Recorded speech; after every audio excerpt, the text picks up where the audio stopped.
Tá no ar mais um De Olho na Educação e hoje nós vamos entender mais sobre a educação climática, o que é e qual a importância desse tema e como ser abordado dentro da sala de aula, né? Esse tema tão importante que é a educação climática. Por isso eu estou aqui com a Daniela Rezende, ela que é pesquisadora do LabEduc, do CEPAGRE, o Centro de Pesquisas Meteorológicas e Climáticas Aplicadas da Unicamp, e também professora de Geografia. Ô Dani, o CEPAGRE, né, ele possui jogos educativos sobre o clima, meio ambiente e geociências que são aplicados dentro da sala de aula. Como que é? Conta mais um pouco pra gente. O LabEduc, a gente costuma dizer que ele é o braço pedagógico do CEPAGRE. Dentre todas as atividades que o CEPAGRE desenvolve, inclusive a previsão de tempo, nós temos um laboratório lá dentro, que é coordenado pela professora Priscila Coutre, e que desenvolve pesquisas na área de educação climática. E eu integro esse laboratório e dentro das nossas pesquisas, principalmente dentro da minha tese, a gente começou a perceber várias lacunas no ensino de mudanças climáticas, no ensino, na promoção da educação climática de uma forma mais ampla. E uma dessas lacunas é justamente a questão do recurso pedagógico, do recurso didático, que ele ou é inacessível, ou é muito caro, ou as escolas não têm a infraestrutura em nível nacional assim, para receber esse recurso ou acessar esse recurso. Então, a gente começou a receber essas demandas lá no LabEduc e começamos a promover discussões e trocar ideias para a gente ver como poderíamos atuar nesse sentido. Como professora de geografia, eu já tinha alguns jogos que eu mesma desenvolvi para as minhas aulas e que estavam funcionando muito bem. Então, eu comecei a pensar, será que funciona para outros colegas, em outros contextos, né? E aí a gente começou a desenvolver esses jogos, colocamos lá na nossa página do Instagram, que até funciona como um repositório desses jogos. Era a época do contexto da pandemia, então a gente desenvolveu esses jogos primeiramente online, apesar da gente ter as versões também físicas, né, e elas variarem bastante de realidade para realidade. E os professores gostaram bastante da ideia, os jogos funcionaram muito bem. E hoje a gente tem uma variedade bem grande, né, bem ampla de tipos, de faixas etárias, todas à disposição, gratuita para todos os professores e toda a comunidade que estiver interessada na educação climática, na educação em mudanças climáticas. E você falou, todos estão no Instagram, no link do Instagram. No link do nosso Instagram. Nós temos o nosso Instagram do laboratório, que é o @entrando_no_clima. Lá você vai ver a nossa página com todas as nossas atividades e especialmente no link da bio você vai clicar e lá tem um repositório de jogos. Tem mais de 10 jogos lá, todos disponíveis de forma gratuita. Basta você clicar no jogo que você deseja jogar ou implementar na sua sala de aula. Tudo que você vai precisar é do link. Então você copia o link, coloca no seu navegador, disponibiliza aí para os seus estudantes, para a sua comunidade, e é só começar a jogar. E o Dani, quais temas são abordados dentro desses jogos, né? Você falou, né? Tem vários tipos, né? Vários formatos de jogos, né? Escape room, tem também de tabuleiro, como que é? Os nossos temas, eles são essencialmente vinculados à educação climática. E dentro da educação climática, nós temos a questão dos Objetivos do Desenvolvimento Sustentável, principalmente o 4 e o 13, que são os mais que trabalhamos mais diretamente, mas, porém, se você for ver a mudança climática, ela percorre todos os 17 Objetivos de Desenvolvimento Sustentável.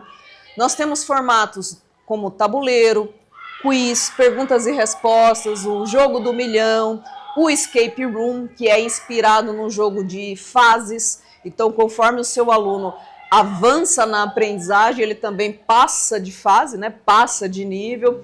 E esses jogos vão desde temas como mudanças climáticas, educação para o risco de desastres, educação para a prevenção de riscos e desastres. E tem vários temas também, como, por exemplo, efeito estufa, ilha de calor, conceitos que são, assim, de repente, muito abstratos, muito difíceis. E outro ponto também que é importante ressaltar, que são jogos de natureza interdisciplinar. Então, não é só para o professor de geografia. Nós podemos trabalhar com todas as componentes curriculares aí da educação básica, tranquilamente a partir do terceiro ano do ensino fundamental, anos iniciais. Por que isso, né? Porque a gente precisa que os alunos estejam alfabetizados para trabalhar esses jogos. Ainda não fizemos jogos para alunos que estão em processo de alfabetização. Será a próxima etapa. E os temas, eles são expostos ali de uma forma mais lúdica, né? Isso que é o diferencial dos jogos climáticos, né?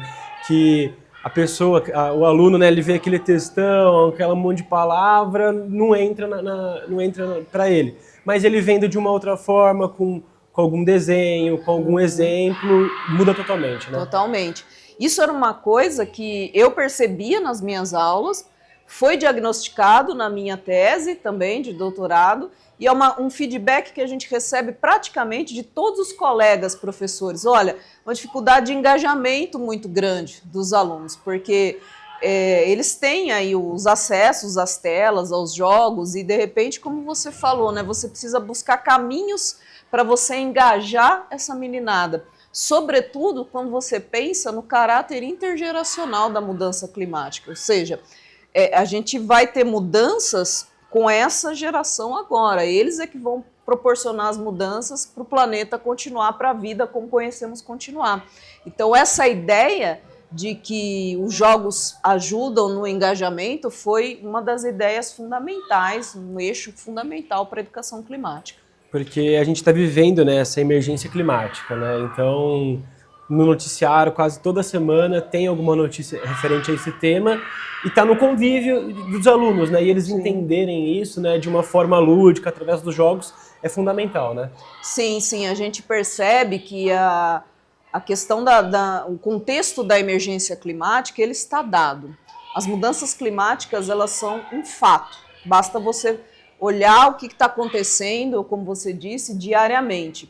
Então, às vezes, em muitos dos casos, a própria escola está numa área de vulnerabilidade, aquele estudante, aquela estudante é um grupo vulnerável, participa ali de uma comunidade que, de repente, está vulnerabilizada, e essas comunidades vulnerabilizadas, esses grupos vulnerabilizados, eles vão sofrer primeiro os efeitos da emergência climática. Então, é mais do que necessário que a gente comece a preparar o quanto antes as crianças de agora, porque eles serão os futuros tomadores de decisão. Então, eles precisam se embasar, se apropriar desse conhecimento para conseguir mobilizar esse conhecimento para conseguir tomar a melhor decisão aí para a sua comunidade, para o seu território, né, para a sua família e assim por diante, né? A gente sabe que às vezes é difícil chegar no território, às vezes é difícil chegar nas pessoas, mas quando chega na escola de uma forma significativa, né, quando você promove um aprendizado significativo, a coisa muda, porque isso vai reverberar em casa, vai reverberar na comunidade, no território e assim sucessivamente. Essa questão de reverberar também é um dos objetivos dos jogos, né? Sim, sim. A nossa ideia é chegar a um número maior de pessoas. Por quê? Porque a gente sabe da complexidade dos conceitos relacionados às mudanças climáticas. São conceitos muito complexos, são interdisciplinares e, além de tudo, nós temos uma coisa que nunca se viu antes, que é a questão da incerteza. A gente vive num contexto complexo, repleto de incertezas, porque eu não tenho modelos para saber, por exemplo, o que vai acontecer com a maior frequência das enchentes no local X. Então, eu preciso entender como é que isso funciona para, em primeira instância, prevenir, que é a melhor, né? Sempre a melhor saída, mas também o contexto de adaptação e mitigação nos territórios. E a educação climática, ele é um tema, é um conceito jovem e em plena evolução, né? Sim, sim. A gente tinha, inicialmente, quando se começou a trabalhar isso, se falava muito de um único aspecto da mudança climática, que é o aquecimento global, que eu não estou dizendo que ele não é importante, ele é super importante. Mas agora tem outras aí, questões além do aquecimento global, você tem uma gama de situações ali que são importantes e que devem ser consideradas.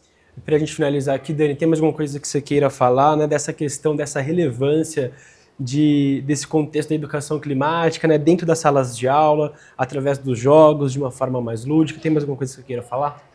Olha, o que existe de mais importante na hora de se trabalhar a educação em mudanças climáticas na verdade, são 3 pilares, né? Você precisa trabalhar num contexto interdisciplinar, você precisa levar em conta a realidade dos seus alunos, do local, do território que aquela escola está inserida, e você também precisa trabalhar de perspectivas centradas nos estudantes. Porque, como você falou, esse negócio do professor chegar e simplesmente descarregar o conteúdo não funciona mais. E veja que em nenhum momento a gente descartou o conteúdo é rei, ele é muito importante, mas você também precisa saber como ministrar esse conteúdo e a partir de que recursos você vai ministrar. Porque a gente só vê que quando você começa a promover uma educação em mudanças climáticas que leve em conta esses 3 pilares, você consegue efetivamente resultados importantes.